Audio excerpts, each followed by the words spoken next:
మాతృదేవోభవ. మాటికి మాటికి చుటకు మా కనులేమి సరోవరములా. జగన్మాత.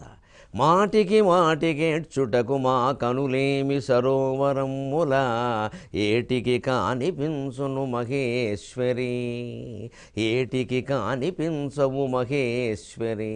చూచడి గ్రంథరాజముల్ మాటకు మాట పెంచి అనుమానములెక్కువ చేయు. చూచడి గ్రంథరాజముల్ మాటకు మాట పెంచి అనుమానములెక్కువ చేయు. చిత్తమున్ కాటికి పంపనీయవు ఎకాయకి నిన్గనిపింపనిచ్చునే. చిత్తమున్ కాటికి పంపనీయవు ఎకాయకి నిన్గనిపింపనిచ్చునే.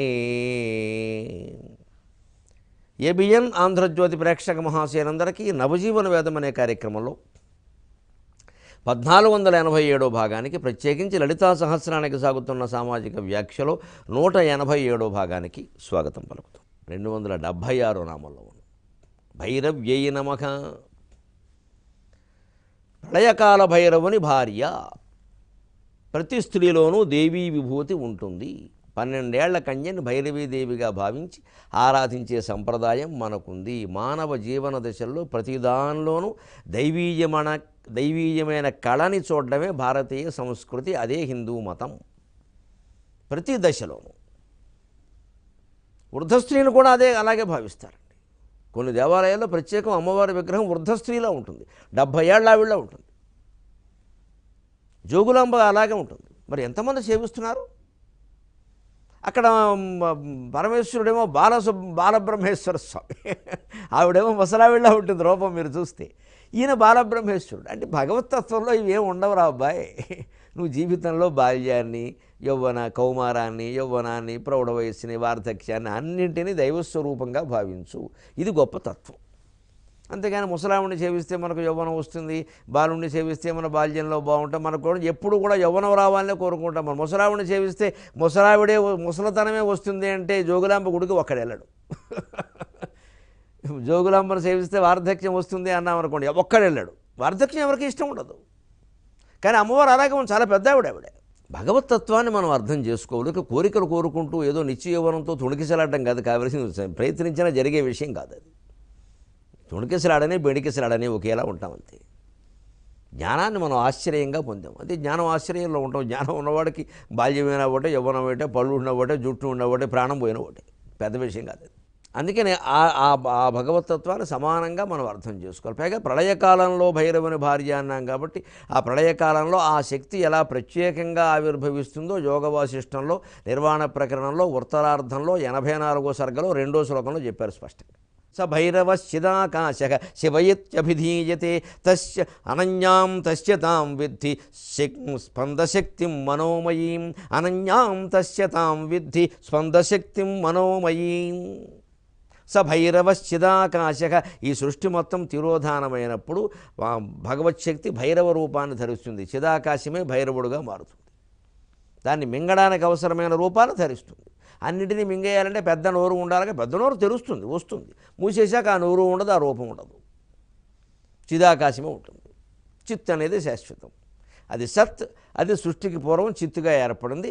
దాని ఆనందం కోసం ప్రయత్నిస్తోంది. భౌతిక ఆనందం ఏమీ లేదని అర్థమైన తర్వాత మళ్ళీ ఆనందం చిత్తులో, చిత్ సత్తులో కలిసిపోతుంది.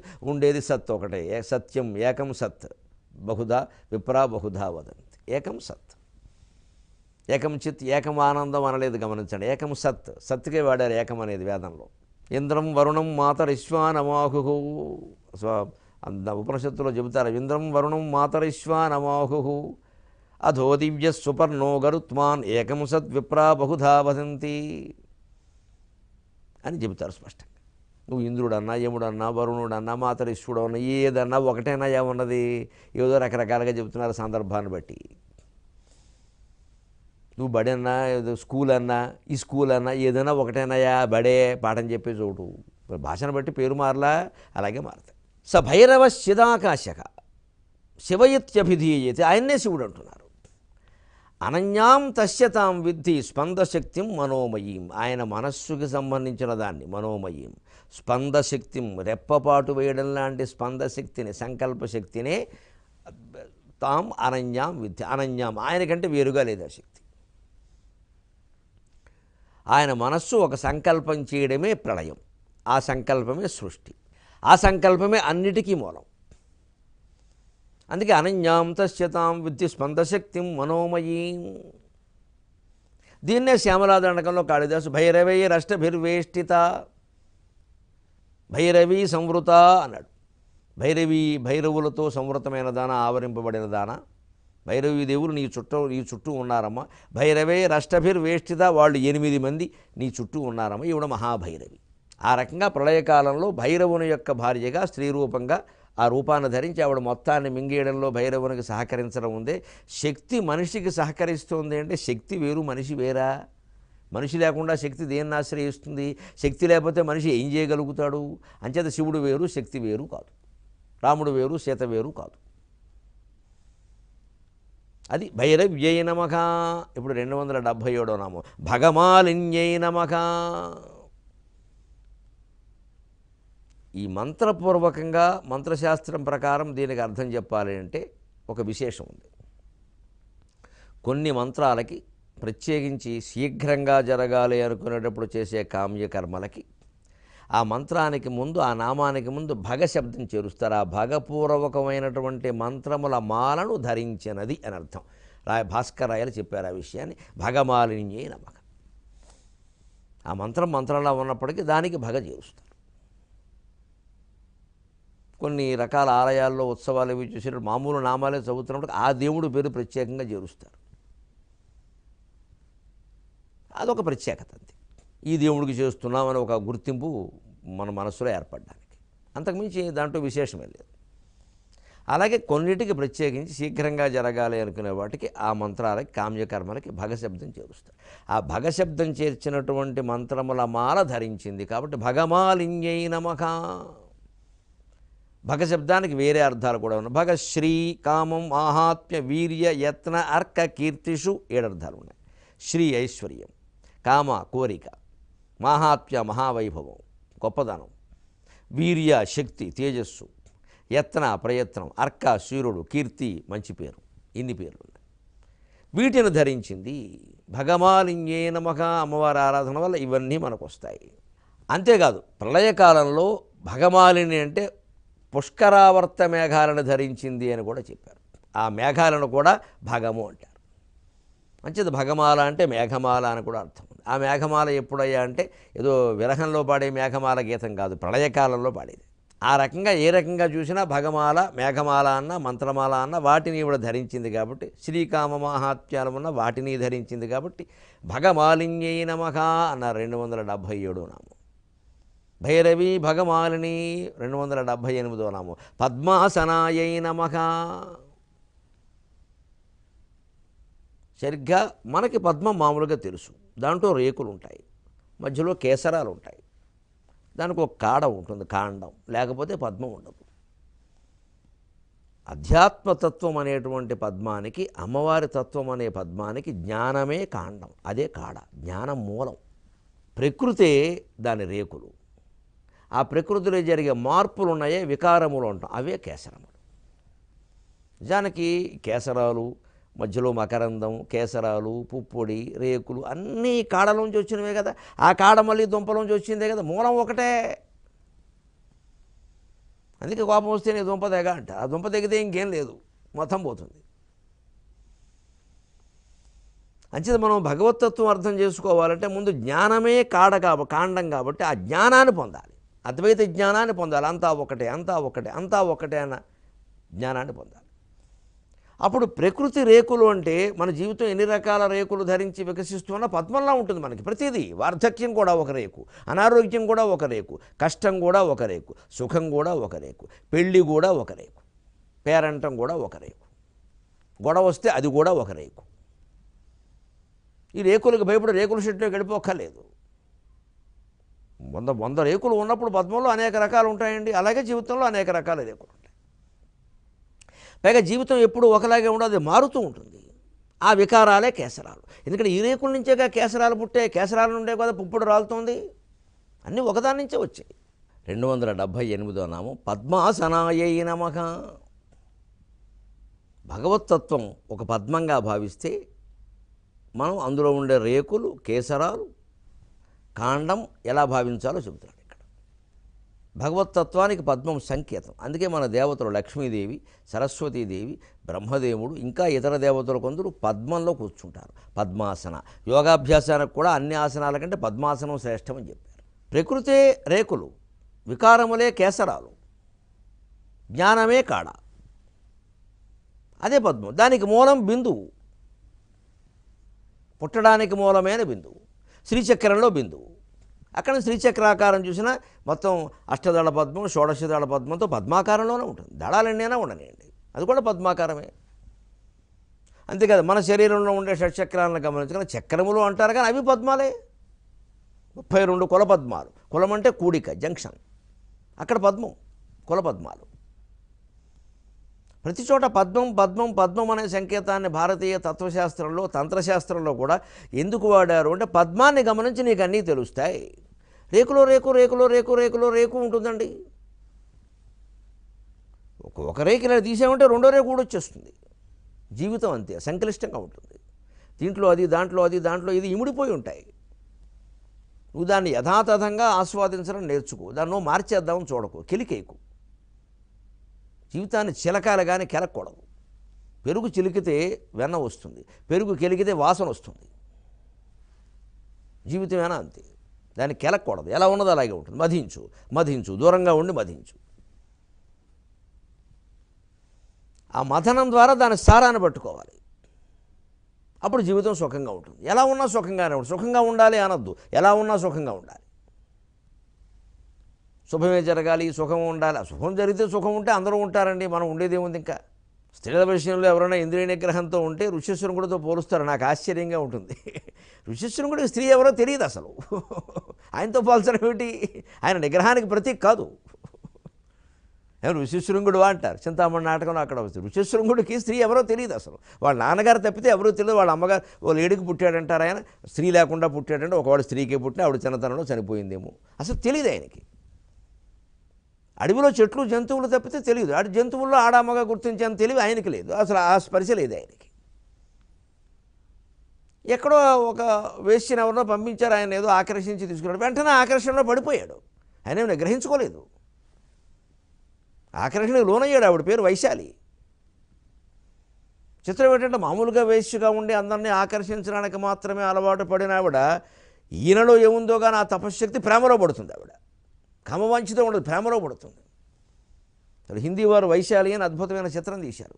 చివరికి ఋష్యశృంగుడు కూడా శాంతాదేవిని పెళ్లి చేసుకుంటూ ఉంటే ఆ హడావుడు జరుగుతుంటే దశరథ మహారాజు రాజ్యం అంతా వాన కురుస్తూ ఉంటే ఆ వానలో జనమంతా పెళ్లికి వెళ్ళిపోతూ ఉంటే ఆ జనం తొక్కిసలాట్లో పడిపోతుంది. వైశాలి పాపం, ఇంత కారణం నేను కదా, నన్ను పట్టించుకోవట్లేదు వీళ్ళని. ఏదైనా అంతే. సముద్రంలో ప్రపంచం అంతా తిరిగి అనేక దీవులు కనిపెట్టాడు కొలంబస్. వాడికి వృద్ధాప్యంలో రోగం ఇస్తే పింఛను కూడా లేక చచ్చిపోయాడు. కొలంబస్ కనిపెట్టాడని గొప్పలు చెబుతారు వాళ్ళు వీళ్ళు కూడా. కొలంబస్ని చివరి దశలో పట్టించుకోలేదు. అదే ఒళ్ళుమండి సాగరఘోష కావ్యంలో రాశారు. ఇంతగా మొత్తం ఒంటరి పువ్వు దీవియలునొక్క మనోహర బాల చేసి ఈ పంట బలంతి కంఠమున భక్తి నమర్చె కొలంబసుండు. ఒంటరి పువ్వు దీవియలునొక్క మనోహరమాల చేసి ఈ పంట బలంతి కంఠమున భక్తి నమర్చె కొలంబసుండు. తానొంటరి కృషించి ధనయోగము లేక గతాశుడయ్యగా, తానొంటరి కృషించి ధనయోగము లేక గతాశుడయ్యగా తుంటరి లోకమియ్యది విధున్ గమనింపదు క్షీణ దుర్దశన్న రాశాను ఒళ్ళుమండి. లోకం చాలా తుంటరిది. చంద్రుణ్ణి కూడా కృష్ణపక్షంలో ఎవరు పట్టించుకోలేదు, క్షీణించిపోతూ ఉంటాడు. శుక్లపక్షం లేదు, చందమామ రావోయి చందమామ పున్నమి మామ. ఇక్కడ మేనమ వచ్చాడు ఇక్కడ కొత్తగా. మన జీవితాలేనండి, మన ఆలోచనలే అలా చేస్తున్నాయి. లేకపోతే కృష్ణపక్షంలో చంద్రుడిని పట్టించుకున్నవాడు ఒక్క కృష్ణశాస్త్రి గారు ఒక్కడే. తన కావ్యానికే కృష్ణపక్షం అని పేరిట చదువు లేత మానే అన్నాడు. అది కవిత్వం. మనం ఎవరైనా వృద్ధి చెందాలని శుక్లపక్ష చంద్రుని వెళ్ళే అని రాసేస్తాం వెంటనే. జీవితంలో కృష్ణపక్షం కూడా ఉంది, మరి మనం సిద్ధంగా లేము. చంద్రుడిని ఆరాధించే రోజులు కూడా ఎక్కువగా మీకు శుక్లపక్షంలోనే వస్తాయి. అది ఇవన్నీ ఎందుకు వచ్చాయి? మన ఆలోచనలు బట్టి వచ్చాయి. మనకి ఎంతసేపు వృద్ధే కావాలి. ఆ వృద్ధి ఇంకా అలా వృద్ధే, ఇంకా మొత్తం పైకి వెళ్ళి కింద పడే వరకు ఎక్కడ తగ్గడానికి వీళ్ళు. ₹1 తగ్గద్దు, 100కు 100 వచ్చేయాలి. ఒక మార్కు కూడా తగ్గద్దు. 25కి 25 వచ్చేయాలి, 100కు 100 వచ్చేయాలి. స్టేట్లో మనవాడే పెద్దవాడు అయిపోవాలి. ఒక్క మార్కు తగ్గద్దు, ₹1 తగ్గద్దు, ఒక్క బియ్యం గింజ తగ్గద్దు. ఈ స్వార్థమే మనిషినంతా నాశనం చేస్తుంది. తగ్గితే ఏమైంది? అని ఆలోచన చేస్తే కృష్ణపక్షం కూడా అర్థమవుతుంది. అప్పుడు క్షయవృద్ధి రహిత అంటే అర్థం ఏమిటో తెలుస్తుంది. అంటే జీవితాన్ని పద్మంతో ఎందుకు పోల్చారు అంటే పద్మంలో రేకులు గమనించండి, ఊడిపోతూ ఉంటాయి, వస్తూ ఉంటాయి. వర్షకాలం ఏమో వానకి చీలిపోతూ ఉంటాయి, వాన చినుకులు పడి, శరత్కాలంలో మళ్ళీ వృద్ధి చెందుతూ ఉంటాయి. జీవితం అంతేనయ్యా, పద్మంగా భావించవయ్యా. పద్మాసనం అంటే అదయ్యా. పద్మాసనం వేసుకుని ముక్కు మూసుకుని సాధన చేసేయడమే కాదు అక్కడ, అది చేసి యోగశాస్త్రం ఆ సాధన ఉంది, దాన్ని తక్కువ చేయక్కల్లా. కానీ అది దాంతోనే ఏమైపోయింది, మన మనస్సు మారిందా?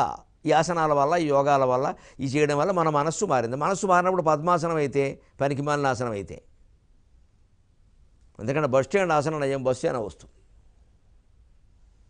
ఆ మనస్సు మనస్సు మనస్సు అన్నిటికీ మూలం మనస్సు, ఆ బిందువే ఆసనం. ఈ పద్మాలపైగా మూలాధారం నుండి సహస్రారం వరకు ఈ శక్తికి పద్మాలే ఆసనం. అందుకని పద్మాసనాయై నమః అన్నారు. పద్మం అర్థమైతే జీవితం మొత్తం అర్థమవుతుంది. అందుకని 278వ నామం పద్మాసనాయై నమః. 279 భైరవి భగమాలిని పద్మాసన భగవతి. 279వ నామం భగవత్యై నమః. ఇందాక భగమాలిని అన్నారు, ఇక్కడ భగవతి అన్నారు. అంటే భగవత్ శక్తి కలిగినది, భగవతత్వము కలిగినది, భగము కలిగినది. షణ్ణాం భగ ఇతీరణ, భగ శబ్దానికి 6 సమన్వయం చెప్పారు. ఏమిటి 6? ఐశ్వర్యస్య సమగ్రస్య, ధర్మస్య యశస శ్రియక, జ్ఞాన విజ్ఞానయోశ్చైవ షణ్ణాం భగ ఇతీరణ. ఈ 6 సమన్వయాన్ని భగవన్నారు. భగవంతుడు ఈ 6 ఇస్తాడు మనకి. భగవదారాధన వల్ల, భగవతత్వాన్ని అవగాహన చేసుకోవడం వల్ల ఈ 6 కలుగుతాయి. ఏమిటి 6? ఐశ్వర్యస్య సమగ్రస్య, ధర్మస్య యశసః శ్రియః, జ్ఞాన విజ్ఞానయోశ్చైవ. ఇవి 6. ఐశ్వర్యస్య సమగ్రస్య, సమగ్రమైన ఐశ్వర్యం, సంపూర్ణమైన ఐశ్వర్యం అంటే అష్టైశ్వర్యాలు ఉండడం. ధనం ఉండి ధాన్యం లేకపోవడం, ధాన్యం ఉండి సమయానికి ధనం లేకపోవడం, ధనధాన్యాలు 2 ఉన్నా వెళ్ళడానికి వాహనం లేకపోవడం, వెళ్ళడానికి వాహనాలన్నీ ఉన్నా ఇంట్లో డబ్బు ఉన్నా సరే పెళ్ళాం మెళ్ళో మంగళసూత్రం తప్పితే వేరే ఏమీ బంగారం కొనకపోవడం, ఎక్కడ పోతుందో అని కొన్నా సరే వారు ధరించకపోవడం భయపడి, ఈ ధనకనక వస్తు వాహనాలన్నీ ఉన్నా ఇంట్లో చేసేందుకు పని మనిషి లేకపోవడం, అన్నీ మనమే చేసుకోవలసి రావడం, చేయలేక చచ్చిపోతూ ఉండడం, ఇవేవీ లేకుండా సమగ్రమైన సంపూర్ణమైన ఐశ్వర్యమే అష్టైశ్వర్య సమన్వితమైన ఐశ్వర్యం. 279వ నామం భగవత్యై నమః.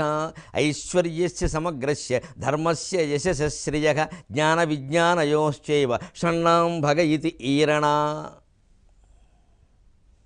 ఈ 6 భగము అనే శబ్దంతో నిర్వచిస్తారంటే ఈ 6 సమగ్రమైన ఐశ్వర్యం, యశస్సు, ధర్మం, శ్రియః, శ్రీ సంపద,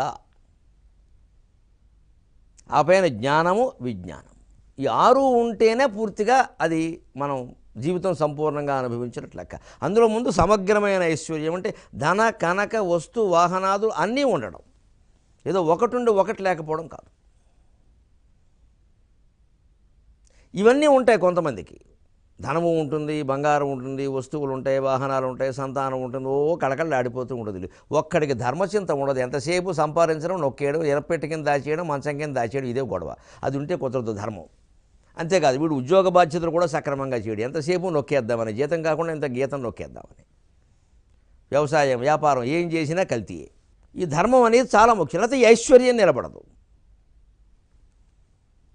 అంటే భగవత్ కటాక్షం మన మీద ప్రసరించాలంటే మనం ధర్మంగా ఉండాలి. ముందు మన బాధ్యతలే మనం సక్రమంగా చేయకపోతే ఇంకేమిటి, మనం లోకానికి ఏం చెబుతాం, మన జీవితం ఏమిటి మంది? ఎలా అందరూ చేయట్లేదండి, ఇలాంటి మాటలు అసలు పనికిరాదు. నువ్వు చేయడం, ఎవరు చేయకపోయినా మనం చేయాలంతే.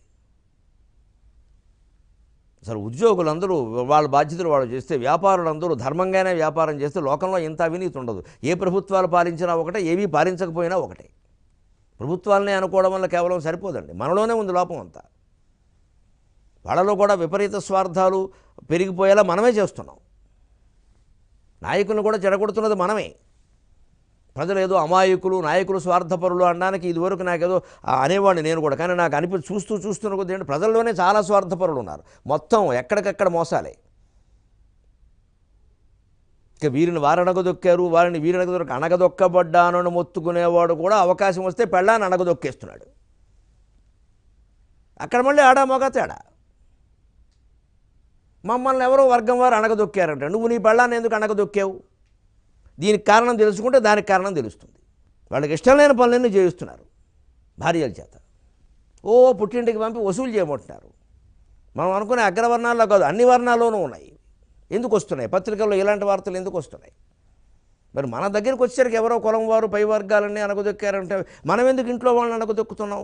మనకే 10 ఎకరాల పొలం ఉంటే కూలీలను ఎందుకు అణగదొక్కుతున్నాం?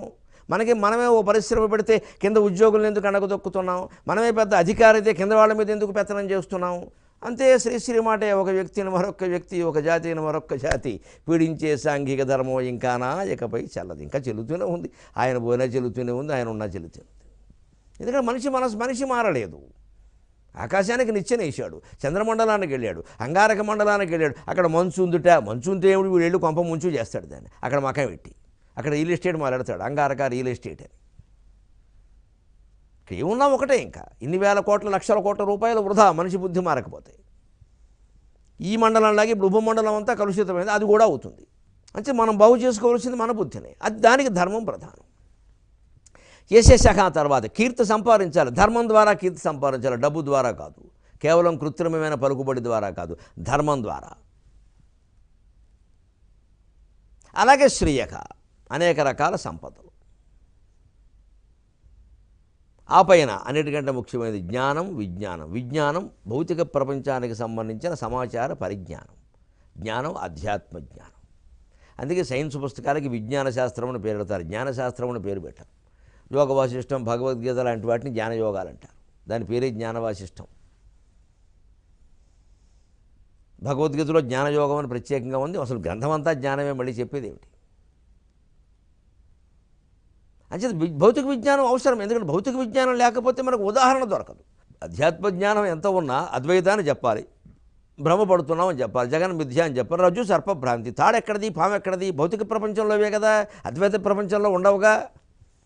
మరి భౌతిక ప్రపంచంలో ఉదాహరణ చెప్పకుండా అద్వైతం అర్థం కానప్పుడు, అధ్యాత్మ జ్ఞానం అర్థం కానప్పుడు భౌతిక ప్రపంచ సమాచారం మనం తెలుసుకోవడంలో తప్పే ఉంది ఇప్పుడు అవసరం. తప్పది కాదు, తప్పదు, తెలుసుకోవాలి. అంటే అధ్యాత్మ జ్ఞానం ఉంది కాబట్టి మేము పేపర్ చదవమండి, లౌకిక వార్తలు మాకు పట్టమండి, ఇదో అజ్ఞానం. చదవాలి, ఖచ్చితంగా చదవాలి, లౌకిక విషయాలు తెలుసుకోవాలి, తప్పదు, వదిలేయడానికి వీల్లేదు. ఎంతవరకు ప్రస్తావించాలో అంతవరకు ప్రస్తావించాలి, చాలా ధైర్యంగా ప్రస్తావించాలి. ప్రస్తావించడానికి మొహమాట పడకూడదు. ఆధ్యాత్మిక ఉపన్యాసంలో ఇవ్వెందుకండి, మరి ఏముండాలి? ఎలా బాగుపడడం కోసమో మనం ఆధ్యాత్మిక ప్రపంచం ఉపన్యాసం ఇచ్చే, లేదా మనం ఏదైనా ఆస్తులు సంపాదించుకోవడానికి జనాన్ని అజ్ఞానంలో ముంచి. జాతి బాగుపడడం కోసమే మన ఆధ్యాత్మిక ప్రవచనం చెబితే ఖచ్చితంగా ఉండాలి. రాజకీయాలు ఉండాలి, సినిమాలు ఉండాలి, సమస్తమైన ఉండాలి. ఎంతవరకు ఉండాలో అంతవరకే ఉండాలి. ఇది ప్రసంగంలో ఇది ప్రస్తావించవచ్చు, ప్రస్తావించకూడదనే అధికారం ఎవరికి లేదు, లేదా అది అసమగ్రం అవుతుంది. ఎందుకంటే జ్ఞాన విజ్ఞాన యోశ్చైవ, భగవత్ కటాక్షం కూడా 2 రకాలు. ఒకటి భౌతికమైన సమాచారం విజ్ఞానం, 2 అధ్యాత్మ సమాచారం సంపద సంస్కారం. ఈ భౌతికమైన విజ్ఞానం లేకుండా అధ్యాత్మ జ్ఞానం రాదు. ఉదాహరణలన్నీ అవే కదా, కళ్ళ ముందు ఉండే ఉదాహరణ ఇస్తారు. కళ్ళ ముందు ఉన్నది భౌతిక ప్రపంచమేగా, విజ్ఞానమేగా. విజ్ఞానం లేకుండా జ్ఞానం ఎలా వస్తుంది? అంచేత సైన్స్ ద్వారా కూడా మనం అంతిమంగా చేరుకోవలసింది భగవతత్వానికి, అధ్యాత్మానికి. Physics leads to philosophy. సమస్త శాస్త్రాలు కూడా సర్వేశ్వర దర్శనం కోసమే. అదే జీవితానికి చిట్ట చివరి ముగింపు. సెలవు.